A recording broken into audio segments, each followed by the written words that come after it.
Bugun men sizga iPhone'da yo'q, lekin Samsung'da bor bitta zo'r funksiyani o'rgatib qo'yaman. Samsung baribir odamlar uchun chiqarilganda. Bu funksiya Samsung'da раздельный звук deb nomlanadi. Ya'ni nimaga kerak bo'ladi bu narsa? Внешний kolonkalar o'ylaganingizda yoki rulda ketayotganingizda ovoz asabiyngizni buzib, baland ovozda kolonkalaringizdan chiqishni boshlaydi yoki ulab qo'ygansiz внешний kolonkalarga ulardan chiqishni boshlaydi. O'sha paytda sizda talash imkoniyati bo'lmay qoladi. Samsungda shunga zo'r yechim bor. Har bitta приложениyalarga alohida zvukni qatdan chiqishini belgilasangiz bo'ladi. Buning uchun nima qilamiz? Настройка kiramiz, звуки vibratsiyani kiramiz. Pastroqqa tushganingizdan keyin раздельный вывод звука degan joy bor. Shuni kirasiz.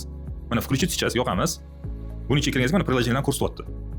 Bu yerga xohlasangiz mana добавить приложение, xohlagan приложениyangizni qo'shib ketaverasiz keyin xohlaganingizcha qo'shib ketaverasiz. Tanlab qo'shaverasiz. Menda hozir bu yerda faqat YouTube bilan Instagram qo'shilgan.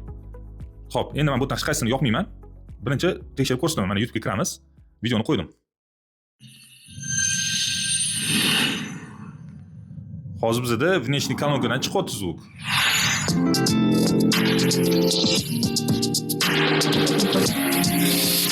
Endi buni pauza qilamiz.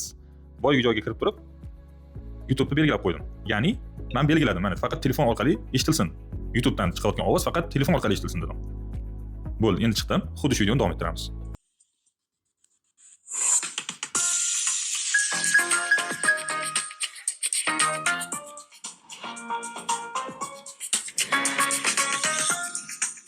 Bu narsani siz mashinada ham belgilab qo'ysangiz bo'ladi. Ya'ni Instagramni belgilab qo'ysangiz, bemalol Instagramdan kelib qolgan video bo'lib qolsa, boshqa bo'lib qolsa yoki sizga Telegramdan kimdir yozib qolsa, bu narsa Telegramdan juda asqotadi.